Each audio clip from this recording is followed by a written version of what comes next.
غزوہ خیبر کے موقع پر ایک چرواہا حضور اقدس صلی اللہ علیہ وآلہ وسلم کی خدمت میں آیا۔ وہ یہودیوں کی بکریاں چرایا کرتا تھا۔ اس چرواہے نے جب دیکھا کہ خیبر سے باہر مسلمانوں کا ایک لشکر پڑاؤ ڈالے ہوئے ہے تو اس کے دل میں خیال آیا کہ کیوں نہ میں جا کر ان سے ملاقات کروں اور دیکھوں کہ یہ مسلمان کیا کہتے ہیں اور کیا کرتے ہیں۔ چنانچہ وہ بکریاں چراتا ہوا مسلمانوں کے لشکر میں جا پہنچا اور ان سے پوچھا کہ تمہارے سردار کہاں ہیں؟ صحابہ اکرام رضی اللہ تعالیٰ عنہ نے بتایا کہ ہمارے سردار حضور اقدس صلی اللہ علیہ وآلہ وسلم اس خیمے کے اندر ہیں۔ پہلے تو اس چرواہے نے ان کی باتوں پہ یقین ہی نہیں کیا۔ اس نے تو کیا سوچا تھا اتنے بڑے سردار ہوں گے، پتہ نہیں کس شان و شوکت میں رہتے ہوں گے۔ اب وہ دیکھ رہا تھا کہ یہ لوگ ایک معمولی سے خیمے کی طرف اشارہ کر رہے ہیں۔ اس نے سوچا کہ اس معمولی سے خیمے میں کیسے بیٹھ سکتے ہیں وہ۔ اس کے ذہن میں تو یہی تھا کہ کیا شان و شوکت ہوگی، کیا ٹھاٹ باٹ ہوں گے کہ لوگ جوک در جوک ان کی بات مانتے چلے جا رہے ہیں۔ لیکن وہاں تو کھجور کے پتوں کی چٹائی سے بنا ہوا ایک خیمہ تھا۔ وہ اس خیمے کے اندر آپ سے ملاقات کے لیے داخل ہوا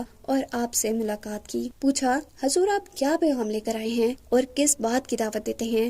حضور اقدس صلی اللہ علیہ وآلہ وسلم نے اس کے سامنے اسلام اور ایمان کی دعوت رکھی اور اسلام کا پیغام دیا۔ اس نے پوچھا کہ اگر میں اسلام کی دعوت قبول کر لوں تو میرا کیا انجام ہوگا اور کیا رتبہ ہوگا؟ حضور اقدس صلی اللہ علیہ وآلہ وسلم نے فرمایا، اسلام لانے کے بعد ہم سارے بھائی بن جائیں گے اور تمہیں گلے لگائیں گے۔ اس چرواہے نے کہا، آپ مجھ سے مذاق تو نہیں کر رہے؟ میں کہاں اور آپ کہاں؟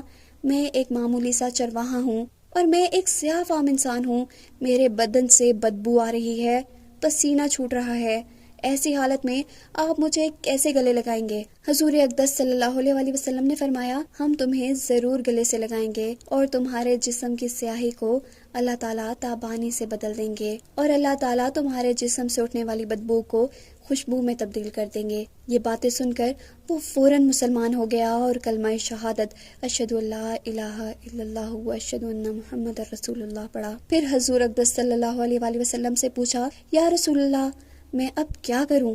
آپ نے فرمایا کہ تم ایسے وقت میں ایمان لائے ہو کہ نہ تو اس وقت کسی نماز کا وقت ہے کہ میں تمہیں نماز پڑھواؤں اور نہ ہی روزے کا زمانہ ہے کہ میں تم سے روزے رکھواؤں۔ زکوٰۃ تم پر فرض نہیں، اس وقت تو ایک ہی عبادت ہو رہی ہے جو کہ تلوار کی چھاؤں میں انجام دی جاتی ہے اور وہ ہے جہاد فی سبیل اللہ۔ اس چرواہے نے کہا، یا رسول اللہ میں اس جہاد میں شامل تو ہو جاتا ہوں، لیکن جو شخص جہاد میں شامل ہوتا ہے اس کے لیے دو میں سے ایک صورت ہوتی ہے، غازی یا شہید۔ اگر میں اس جہاد میں شہید ہو جاؤں تو آپ میری کوئی ضمانت لیجئے۔ حضور اقدس صلی اللہ علیہ وآلہ وسلم نے فرمایا کہ میں اس بات کی ضمانت لیتا ہوں کہ اگر تم اس جہاد میں شہید ہو گئے تو اللہ تعالیٰ تمہیں جنت میں پہنچا دیں گے اور تمہارے جسم کی بدبو کو خوشبو سے تبدیل فرما دیں گے اور تمہارے چہرے کی سیاہی کو سفیدی میں تبدیل فرما دیں گے۔ چونکہ وہ چرواہا یہودیوں کی بکریاں چراتا ہوا یہاں پہنچا تھا، اسی لیے حضور اقدس صلی اللہ علیہ وآلہ وسلم نے فرمایا کہ تم یہودیوں کی جو بکریاں لے کر یہاں آئے ہو ان کو جا کر واپس کر دو، اس لیے کہ یہ بکریاں تمہارے پاس امانت ہیں، جنگ سے پہلے انہیں واپس کراؤ۔ اس سے اندازہ لگائیں کہ جن لوگوں کے ساتھ جنگ ہو رہی ہے، جن کا محاصرہ کیا ہوا ہے، ان کا مال تمہارے غنیمت ہوتا ہے، لیکن چونکہ چرواہا معاہدے پر یہ بکریاں لے کر آیا تھا، اسی لیے آپ صلی اللہ علیہ وآلہ وسلم نے اسے حکم دیا کہ پہلے وہ بکریاں واپس کر کے آئے اور پھر جہاد میں شامل ہو۔ چنانچہ اس چرواہے نے جا کر بکریاں واپس کی اور واپس آ کر جہاد میں جب شامل ہوا تو شہید ہو گیا۔ جب جنگ ختم ہو گئی تو حضور اقدس صلی اللہ علیہ وآلہ وسلم لشکر کا جائزہ لینے گئے۔ ایک جگہ حضور پاک صلی اللہ علیہ وآلہ وسلم نے دیکھا کہ صحابہ اکرام کا مجمع اکٹھا ہے۔ آپ قریب پہنچے اور ان سے کہا، کیا بات ہے؟ صحابہ اکرام نے فرمایا، جو لوگ جنگ میں شہید ہو گئے ہیں ان میں سے ایک آدمی ایسا بھی ہے جنہیں ہم میں سے کوئی نہیں جانتا۔ حضور پاک نے اسے دیکھا اور فرمایا، تم میں سے کوئی اس شخص کو نہیں جانتا لیکن میں اسے پہچانتا ہوں، یہ وہ چرواہا ہے اور وہ بندہ ہے جس نے اللہ کی راہ میں ایک بھی سجدہ نہیں کیا، ایک بھی روزہ نہیں رکھا، اور میں اس بات کی گواہی دیتا ہوں کہ اللہ تعالیٰ نے سیدھا اس کو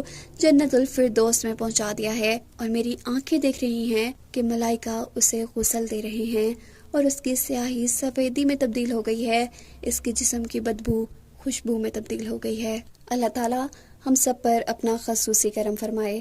امید ہے کہ ہماری آج کی ویڈیو بھی آپ کو اچھی لگی ہوگی۔ ہماری ویڈیو کے بارے میں کمنٹ بھی لازمی کیجیے گا۔ اللہ تعالیٰ آپ کا حامی و ناصر ہو، آمین۔